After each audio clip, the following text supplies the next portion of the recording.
Lift it up.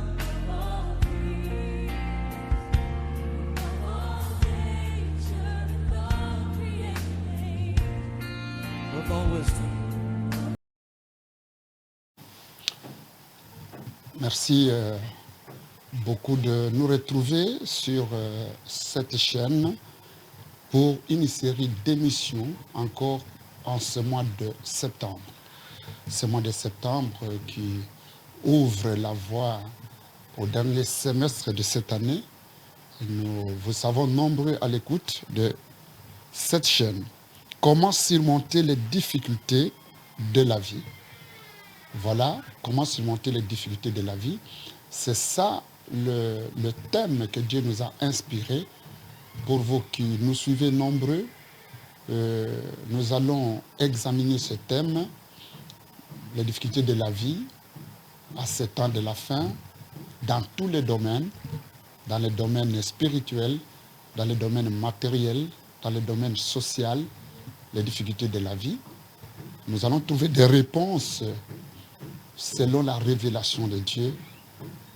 Et nous allons vous permettre, vous aussi, de poser des questions sur les numéros que nous allons donner et sur notre chaîne YouTube. Soyez bénis partout où vous êtes. Restez connectés, car la parole de Dieu est la réponse à nos problèmes. Et nous sommes partis de Ésaïe, chapitre 21, le verset 1er jusqu'à 11. Oracle sur le désert de la mer. Comme s'avance l'ouragan du midi, il vient du désert du pays redoutable. Une vision terrible m'a été révélée. L'oppresseur opprime, le dévastateur dévaste, monte et l'âme assiège, me dit, je fais cesser tous les soupirs. C'est pourquoi mes rêves sont remplis d'angoisse, des douleurs me saisissent comme les douleurs d'une femme en travail. L'espace m'empêche d'entendre, les tremblements m'empêchent de voir. Mon cœur est troublé, la terreur s'empare de moi. La nuit de mes plaisirs devient une nuit d'épouvante.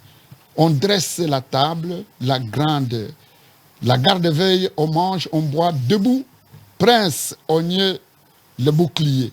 Car ainsi m'a parlé le Seigneur. Va place la sentinelle, qu'elle annonce ce qui arrivera. Elle vit de la cavalerie, des cavaleries des ânes, des cavaliers sur des ânes, des cavaliers sur des chameaux, et elle était attentive, très attentive. Puis elle s'écria, comme un lion, Seigneur, je me tiens sur la tour toute la journée, et je suis à mon poste toute la nuit. Et voici, il vient de la cavalerie, des cavaliers des ânes. Elle prit encore la parole et dit, elle est tombée, Babylone, et toutes les images de ses dieux sont brisées par terre. Ô peuple qui a été battu comme du grain dans mon air, ce que j'ai appris de l'Éternel des armées, Dieu d'Israël, je vous l'ai annoncé. Oracle du Mont, on me crie de Séhir, sentinelle, que dis-tu de la nuit? Sentinelle, que dis-tu de la nuit? Voilà. Nous sommes attentifs à ce qui se passe dans le monde. Nous sommes attentifs à ce qui se passe dans nos vies. Que celui qui est attentif regarde autour de lui. Quand vous regardez les événements actuels dans nos familles, dans nos pays, dans nos églises, dans nos entreprises, vous voyez qu'il y a quelque chose qui ne va pas. C'est pourquoi les cœurs sont troublés. Les gens poussent des cris partout. Les gens ne savent plus où aller. L'ouragan qui vient défier les gens. Des maladies qui viennent défier les gens. Tu veux avancer, on te bloque.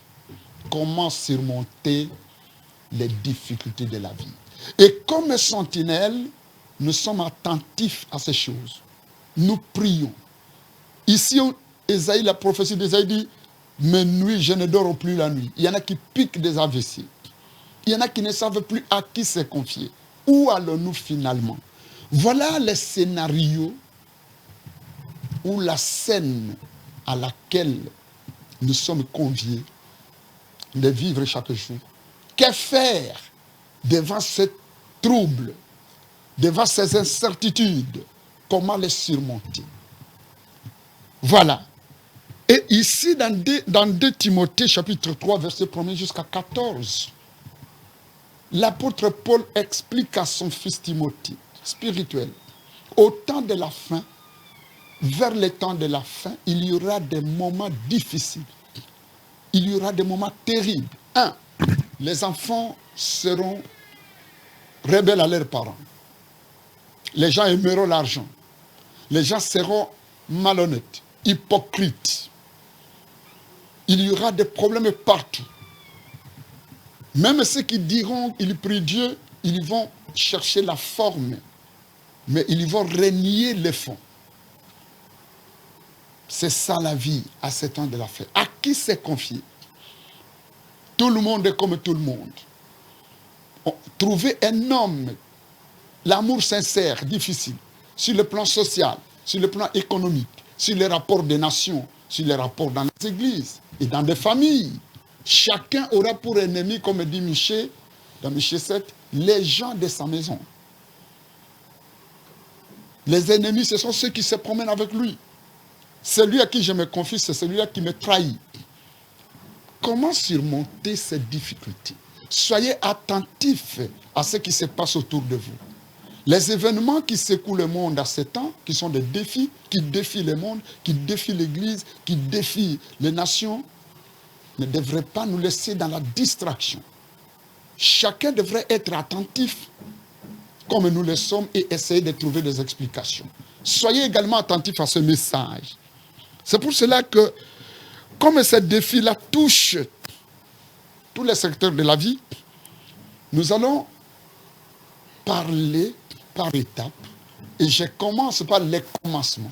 Au commencement, c'était Dieu. Au commencement, c'était la parole. Au commencement, c'est l'Église. Les grands défis de l'Église. Je vais parler des grands défis de l'Église. Lorsqu'il y a des problèmes partout, les gens ont tendance à fuir dans les églises, à aller chercher Dieu, à aller consulter les hommes de Dieu.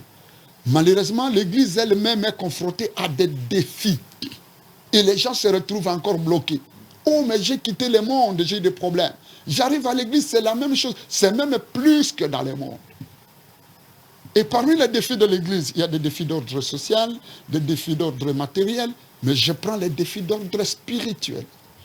Des grands défis qui secouent l'Église. Il faut que les gens soient informés parce que je fuis le monde et je suis venu à l'Église. Je vais trouver un refuge pour surmonter ces défis et ces obstacles. Mais à l'Église également, je me trouve défié. Je rencontre le même défi. Que faire? Sortir encore de l'Église et aller où? Comme l'apôtre Pierre a dit, où irons-nous? Où irons-nous? Donc il faut comprendre ces choses, rester attentif, sinon vous serez perdus. Qu'est-ce qu'il y a dans l'Église? Il y a des grands défis. Le déguisement et la séduction. Le déguisement, c'est que le diable est entré dans l'Église. Il s'est déguisé. Vous pensez que vous allez à une église, vous rencontrez un homme de Dieu, vous rencontrez les frères et les sœurs. Or, en réalité, ce ne sont que des ministres de Satan déguisés. En d'autres termes, les synagogues de Satan existent. Et la séduction. Il y a des miracles, il y a des messages, il y a des ceci, mais qui ne sont qu'en réalité que des séductions. Ce sont des grands défis. Si nous ne sommes pas attentifs, nous risquerons de dire que Dieu n'existe plus à cause des troubles que nous voyons dans le monde, dans les églises. Or, le diable sait que l'église, c'est la lumière. Il faut s'attaquer à l'église. C'est ainsi que quand nous voyons ces défis, regardons dans ce que la Bible dit dans 2 Corinthiens. 2 Corinthiens, chapitre 2, verset 19. 2 Corinthiens, chapitre 11, je veux dire 13-15. 2 Corinthiens, chapitre 11, 13-15. On nous dit, il n'est pas étonnant, cela n'est pas étonnant. Quand tu vas lire, tu vas trouver ça. Les diables, ces gens-là sont des faux serviteurs, des faux apôtres. La Bible dit des faux apôtres, qui se déguisent en anges de lumière. Ce n'est pas étonnant, parce que Satan lui-même peut se déguiser. Voilà ce que les élus doivent comprendre. Le diable est capable de porter une soutane, Le diable est capable de chanter. Le diable est capable de bâtir une église pour défier l'église. Voilà. Les gens qui quittent le monde pour venir à l'église, pour surmonter les difficultés qui sont dans le monde, peuvent se retrouver devant une autre difficulté, une église qui n'est pas l'église. Ou une église qui n'est pas l'église de Dieu. Une église qui n'est pas la solution, mais qui a un problème, qui a un piège. Une sœur, un frère qui n'est pas la solution, mais c'est un piège. C'est le diable qui s'est déguisé.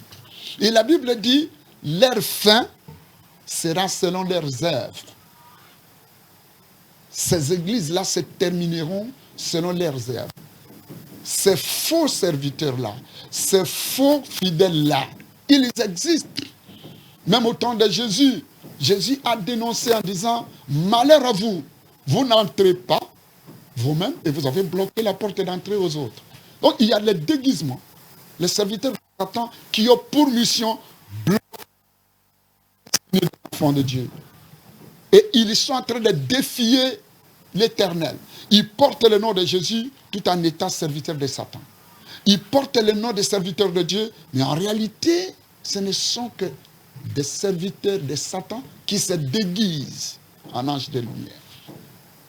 Voici dans quel défi, devant quelles difficultés nous nous trouvons.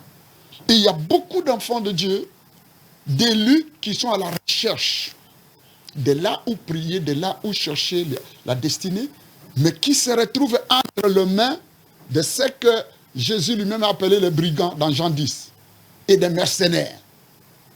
Que faire? Comment surmonter cela?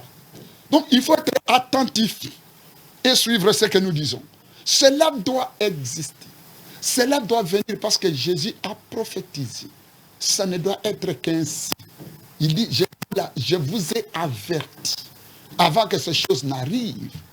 Quoi de plus normal de rester attentif, de ne plus accepter n'importe quoi, ne plus accepter n'importe quelle séduction. Et ces séductions-là vont s'accentuer à travers 1 Timothée 4, 1er, on dit les enseignements de démons. Les gens vont fuir, n'écouteront plus la saine doctrine, mais ils seront attirés par une certaine séduction, mais aussi une séduction, où il y a des miracles, de faux miracles. Il y a les miracles de Dieu et les miracles de Satan. Satan aussi fait des miracles. Et par des faux miracles, il est capable d'amener les gens n'importe où. Ici, Jésus lui-même parle dans Marc 13. Il y met en garde l'Église et les élus. Dans Marc 13. Jésus n'a pas dit ces choses n'arriveront pas. Elles arriveront. Mais il faut que nous soyons attentifs. Nous qui sommes en train de prier. Et lorsque nous voyons ces choses arriver, ne soyons pas étonnés, ni surpris. Mais ne disons pas, il n'y a plus de serviteurs de Dieu au monde, il n'y a plus de serviteurs de Dieu au Congo, il n'y a plus de serviteurs de Dieu en Afrique, lorsque il y a le déguisé, lorsqu'il y a des séducteurs. Il faut, au contraire, quand je marche sur une route, on m'a dit, tu verras à gauche un ravin. Après le ravin, il y a une courbure. Lorsque je vois le ravin, je me prépare à traverser la courbure. Je ne dis pas, je retourne, je rebrousse ce chemin. Lorsque je vois ces choses arriver, je sais, oui, Jésus revient bientôt. Je deviens attentif. Je ne peux plus céder à n'importe quoi. Je me réveille comme un élu. Au lieu de dire carrément, non, cette route est mauvaise, l'église est mauvaise, je ne prierai plus, est-ce qu'on peut trouver un serviteur de Dieu? Non, il y en a. Mais il y aura toujours des faux et des vrais. Soyez attentifs. La sentinelle vous répond. Ils ont posé à Jésus la question, Marc 13, dites-nous quand ces choses arriveront-elles? Voilà, ils ont demandé à Jésus. Et Jésus dit dans le verset 19, qu'est-ce qu'il leur dit? Car la détresse en ce jour sera telle qu'il n'y en a point eu de semblable depuis le commencement du monde, que Dieu a créé jusqu'à présent et qu'il n'y en aura jamais. Et si le Seigneur n'avait abrégé les jours, personne ne serait sauvé. Mais il les a abrégés à cause des élus qu'il a choisis. Si quelqu'un vous dit alors, Christ est ici ou il est là, ne le croyez pas. Car il s'élèvera des faux Christ et des faux prophètes. Il y fera des prodiges et des miracles pour séduire même les élus, s'il était possible. Soyez sur vos gardes, je vous ai tout annoncé d'avance. Voilà. Voilà ce que Jésus lui-même dit. Il y aura des détresses dans le monde. Il y aura des famines, des guerres. Les gens seront hypocrites. Ils aimeront l'argent, fanatiques de l'argent, menteurs. Mais au niveau de l'Église, il y aura des faux prophètes. Il y aura des faux apôtres. Il y aura aussi des faux fidèles. Il y aura aussi des faux diacres, des fausses églises, pourquoi pas. Mais cela ne dit pas qu'il n'y aura pas de vrais prophètes, ni de vrais apôtres. Mais il dit, si l'on vous dit brutalement, parce qu'ils vont utiliser la séduction, ils vont vous prêcher le miracle au lieu de prêcher la parole. Or, le miracle suit la parole. On ne prêche pas le miracle, on prêche la parole. Voici les miracles qui suivront ceux qui auront cru. Soyez sur vos gardes. Il faut maintenant vérifier qui est cet homme-là, comment il a reçu Dieu, qui est son père spirituel. Il a commencé comment, il a évolué comment. Ce fidèle-là, il est converti, il fait ses miracles à partir de quoi? Est-ce que c'est la parole de Dieu? Est-ce que cela est fondé? Est-ce que le fondement qui est la parole de Dieu est respecté? Dit, n'allez pas brutalement. Il est là, il y aura des séductions. Il faut être attentif. Soyez sur vos gardes. Quand vous voyez ces choses, réveillez-vous. Croyez que Jésus est prêt. Au lieu de vous lamenter, pourquoi ces choses se font dans les églises? Qui vous a dit que ça ne se fera pas? Vous avez quel fondement? Mais l'église aussi a des problèmes. Le diable va combattre l'église. Il va séduire même les élus, même les serviteurs élus. Il faut prier, il faut être sur ses gardes pour vérifier les choses. Ça, c'est Jésus lui-même qui le dit. Or, que devons-nous faire? Voilà, la solution. Parce qu'il y a le déguisement, il y a la séduction, il y a toute forme d'apostasie. Que faire? Est-ce qu'il faut, à longueur de journée, déclarer, oh, il n'y a pas de serviteur de Dieu au monde, parce qu'un serviteur s'est méconduit. Il n'y a pas de fidèle plus au monde, parce qu'un fidèle, un chantre s'est méconduit. Non. Il faut simplement être sur ses gardes et ne pas être ignorant et savoir, oui, ça c'est l'accomplissement des prophéties de Jésus. Et non seulement on s'arrête à dire c'est l'accomplissement, mais on se met sur ses gardes, on se réveille comme un élu. Comment surmonter cela? C'est comme au temps d'Élisée. On a posé à Élisée cette question dans 2 Rois 2, 19-22. Quand il est revenu de la séparation avec Élie, qu'il a revêtu le manteau. Le séjour dans la ville est bon, mais l'eau est sale et le pays est stérile. Le séjour dans la ville est bon, l'eau est sale et le pays est stérile. Voilà. Qu'est-ce que nous devons faire? Voilà. Il faut assainir l'eau. Lisons un peu des rois. Le séjour dans la ville est bon. Le séjour dans les églises est bon. Mais la parole qui est prêchée. Mais les gens qui sont dans les églises. Or, c'est l'église qui devrait être l'espérance. L'espoir de la nation. L'espoir d'une personne qui est poursuivie par Satan. Une personne qui a la malédiction. Nous sommes nés dans le péché, c'est le sang de Jésus qui nous sauve. Mais le séjour dans l'église est bon. Mais l'eau est sale. Ah, c'est compliqué. 2 Rois chapitre 2, le verset 19, on chemine petit à petit vers la fin. Tu peux surmonter ces défis-là. Les gens de la ville dirent à Élisée, voici le séjour de la ville est bon, comme le voit mon Seigneur, mais les eaux sont mauvaises et le pays est stérile. Lorsque la parole qui est prêchée est mauvaise, lorsqu'il y a la séduction, il n'y a rien qu'on peut espérer. Parce que même la nation, même le pays, même les sociétés, c'est l'Église qui doit produire des personnes qui craignent Dieu, commencement de la sagesse, la crainte de l'Éternel. Mais lorsque le diable s'attaque à l'Église, lorsque le diable défie l'Église, c'est tout le reste qui sera dans le noir. Parce que l'Église est la lumière du monde. L'église est le sel du monde. C'est l'église qui doit produire, qui doit donner des produits qu'il lui faut pour le développement d'une nation, le développement des continents, le développement d'une famille. Joseph a été le moteur pour le développement de la famille de Jacob. Joseph a été un élément qui avait stimulé même la destinée de l'Égypte. Les Daniel ont été d'une importance capitale.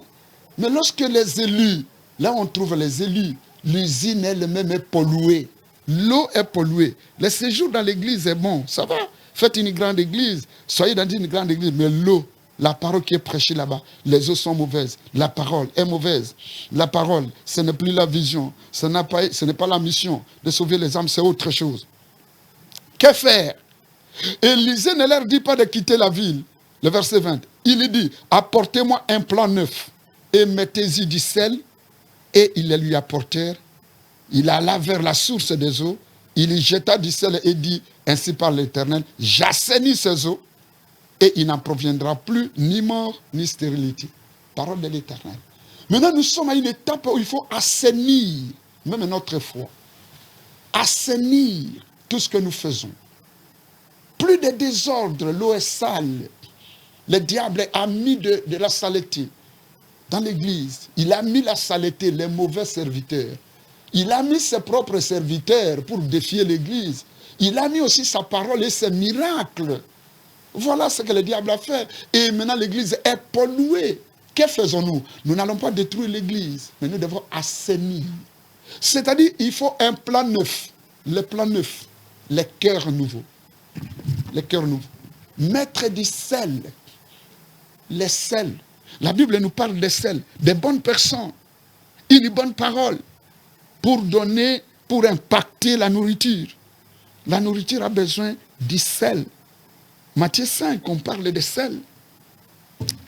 Vous êtes les sels du monde. Les sels du monde. Mais les sels est dans un nouveau plan. Il faut que nous ayons un cœur pur, le fondement. Un cœur pur. Vous êtes les sels du monde. Verset 13. Matthieu 5, 13. Vous êtes les sels de la terre.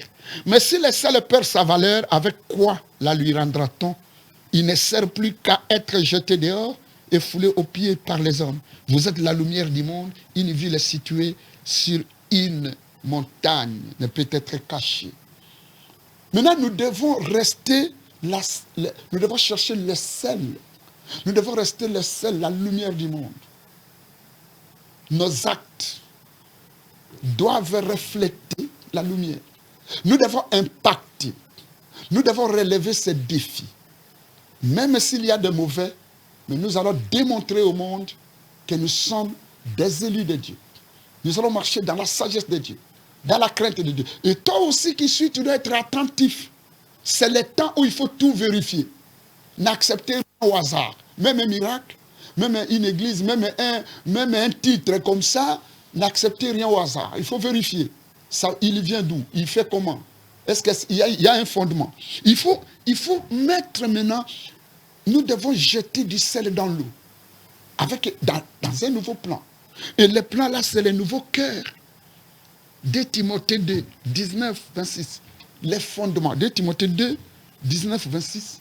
Les fondements a été jeté. Les fondements. Celui qui sert l'Éternel, voici les fondements. Comment découvrir? Comment reconnaître? Nous irons comme ça dans tous les domaines. Nous verrons comment relever les défis dans les mariages, les défis dans les commerces. Continuez à suivre ces émissions. Les défis dans l'église, il faut être attentif à ces temps. Soyez attentifs. Et croyez qu'il y aura encore de plus en plus, il y en aura des faux qui vont défier l'église. Il y en a qui vont même entrer jusqu'à s'asseoir. 1 Thessaloniciens 5, 1er 9, 2 Thessaloniciens 2, 1er 8. Jusqu'à s'asseoir et se proclamer Dieu. Avec des miracles terribles. Ressusciter les morts, faire des choses. Mais, Jésus dit, au dernier jour, je l'ai dit, je ne vous connais pas. Mais les miracles réels aussi existent. Voilà pourquoi il faut rester attentif. Il faut se réveiller et regarder un nouveau plan. Il faut un nouveau plan. Un nouveau plan. Voici les fondements. 2 Timothée 2, 19 jusqu'à 26. Je vois que nous cheminons vers la fin. Vous allez poser vos questions. Néanmoins, les solides fondements de Dieu, les solides fondements de Dieu restent debout.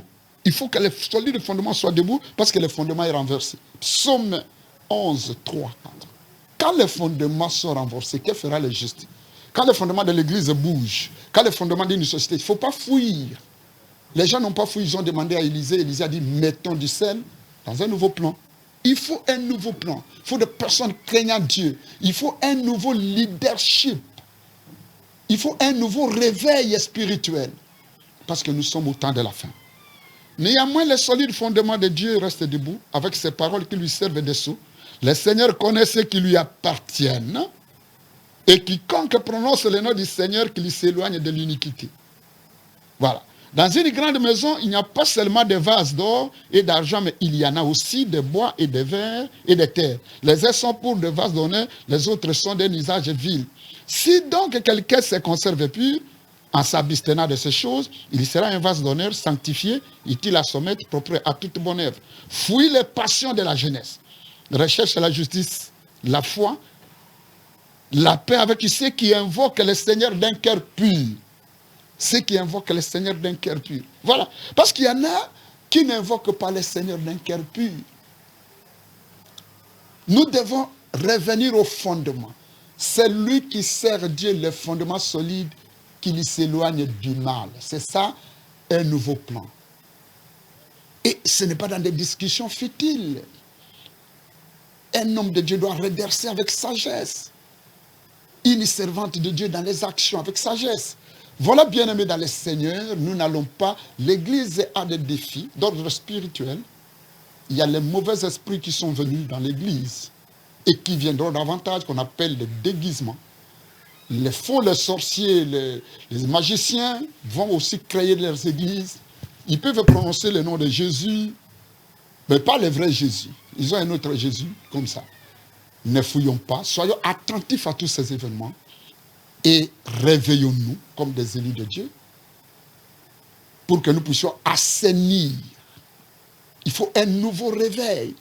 C'est toi qui vas te lever pour enseigner la vérité, pour montrer aux gens que ces choses-là ne vous surprennent pas. Jésus dit, je vous ai annoncé d'avance. C'est le moment où il ne faut pas embrasser n'importe quoi. C'est le moment où il ne faut pas laisser votre tête à n'importe qui pour qu'il impose les mains. C'est le moment où vous ne pouvez pas accepter n'importe quelle prophétie, quelle divination. Voilà, bien-aimé, que Dieu soutienne les élus, que Dieu abrège, parce qu'il va abréger la séduction, que tu ne tombes pas dans les pièges de Satan. Et si tu es tombé, que tu te relèves. Nous allons surmonter les obstacles, les difficultés de la marche de l'Église, et nous allons éloigner la mort pour que les séjours dans la ville soient bonnes et que la ville ne soit plus stérile. Que tu ne sois plus stérile dans ce que tu fais. Que là où tu vis, toi, l'Église, tu es le seul du monde, que tu puisses impacter le développement. Que l'Église soit la base. Que l'Église soit la pépinière, la source où tout le monde vient puiser des éléments qui déclenchent le développement, qui déclenchent la paix, qui déclenchent l'amour, qui déclenchent l'unité. Que Dieu vous bénisse. C'est la sentinelle, l'apôtre Joseph Michel Oméga, Église de la place du Salut, située sur Kigoma 135 dans la commune de Kinshasa. Suivez-nous sur notre page YouTube, Place du Salut. Vous allez suivre nos informations. Et si vous voulez appeler, plus 243 998 165 735. Plus 243 998 165 735. Nous sommes accompagnés de frère Clovis, la sœur Juliette et le diacre Michel. Soyez bénis partout où vous êtes. Nous sommes là à l'attente de vos questions et nous allons continuer en ce mois de réveil, ce mois de relèvement des défis, le 9e mois. Nous allons parler des défis matériels de l'Église, des défis d'ordre social, le mariage, la famille, quels sont les défis qu'il faut relever. Que Dieu vous bénisse. Merci beaucoup.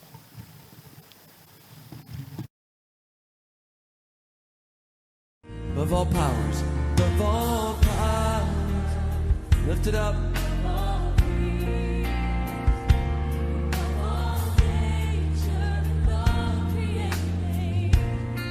With all wisdom,